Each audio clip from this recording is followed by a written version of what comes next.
High, আমি সুপ্রিয়। এইটা আমার দোকান। So hey guys, welcome back to my YouTube channel. আপনারা যারা যারা আমাদের চ্যানেলটিকে এখন অবধি সাবস্ক্রাইব করেনি, প্লিজ চ্যানেলটিকে সাবস্ক্রাইব করে নেবেন। পাশে থাকা বেল আইকনটিকে অবশ্যই প্রেস করবেন পরবর্তী ভিডিওর নোটিফিকেশনটা পাওয়ার জন্য। দোকানে ঢুকে তাকের দিকে তাকাতেই আমার চক্ষু চড়ক গাছ। তাকের দিকে তাকিয়ে দেখি সমস্ত স্পিকারের স্টক প্রায় খালি। একটা মডেল ছাড়া সমস্ত স্পিকার বিক্রি হয়ে গেছে। তারপর ফোনের তাকের দিকে নজর দিয়েও দেখি একই অবস্থা সেখানেও। দুটো মডেলের ফোন একটা একটা স্টকেই পড়ে আছে।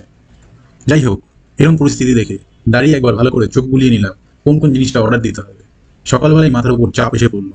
পকেট থেকে ফোন বার করে ফোনে ধরলাম ডিস্ট্রিবিউটরকে। ফোন ধরে ডিস্ট্রিবিউটরকে বলে দিলাম কোন কোন জিনিসের অর্ডার আছে। ডিস্ট্রিবিউটর সেই মতো আমার অর্ডারটাকে রেকর্ড করে নিল। এবার আর আমার মাথায় চাপ নেই, চাপটা ডিস্ট্রিবিউটরকে দিয়ে দিয়েছি। যাই হোক, সকালবেলা সমস্ত মালপত্রের অর্ডার দিয়ে আমি বসে পড়েছি আমার চেয়ারে কাজ করার জন্য।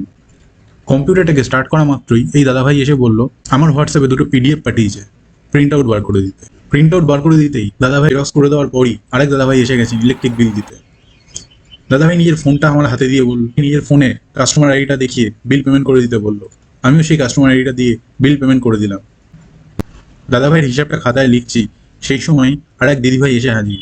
এই দিদিভাই কালকেও একটা কাজ নিয়ে এসেছিলেন, কিন্তু সার্ভারে প্রবলেম থাকায় কাজটা করা যায়নি। আজকে সকালেও সার্ভারটা কাজ করছে না। তাই দিদিভাইকে বললাম অফিসে চলে যান। অফিসের ঠিকানাপত্র সমস্ত কিছু দিদিভাইকে বুঝিয়ে দিয়েছি।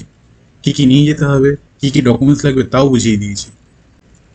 দিদিভাই আমাকে বললো তাহলে ভাই আমার ফোনে রিচার্জ করে দাও। আমিও দিদিভাইয়ের ফোনে রিচার্জ করার জন্য ফোনটা হাতে নিয়ে রিচার্জের অ্যাপ্লিকেশনে লগ ইন করে নাম্বারটা জানতে চাইলাম। নাম্বারটা উনি বললেন, আমি ফোনে লেখার পর নাম্বারটা আবার মিলিয়ে নিলাম, ওনাকেও দেখিয়ে নিলাম। দিদিভাইয়ের ফোনে রিচার্জ করে দিলাম। দিদিভাই তাড়াতাড়ি করে বেরিয়ে গেলেন কলকাতার উদ্দেশ্যে।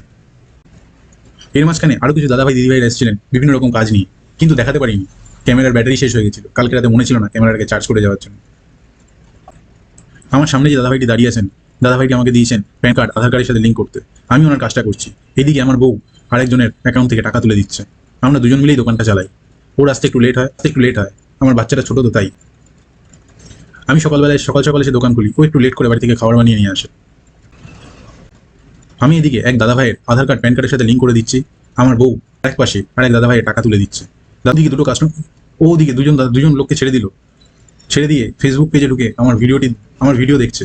ঘড়ির কাঁটায় 2টো বাজতেই আমার বউ সব গোছগাছ করে রেডি বাড়ি যাওয়ার জন্য। ওদিকে আমি ভিডিও করছি দেখে আমাকে বলছে কি করছো এটা, আমার খিদে পেয়ে গেছে তো, সেই সকালে খেয়েছি। ভিডিওটিকে পুরো দেখার জন্য ধন্যবাদ। ভিডিওটি ভালো লাগলে লাইক করবেন, কমেন্ট করে আপনাদের কোনো সাজেশন থাকলে জানাবেন, চ্যানেলটিকে সাবস্ক্রাইব করে নেবেন, পাশে থাকা বেল আইকনটিকে প্রেস করে দেবেন পরবর্তী ভিডিওর নোটিফিকেশন পাওয়ার জন্য। তো বন্ধুরা, আজকের ভিডিওটা এই অবধি। দেখা হচ্ছে পরবর্তী কোনো ভিডিওতে। বাই বাই, ভালো থাকবেন।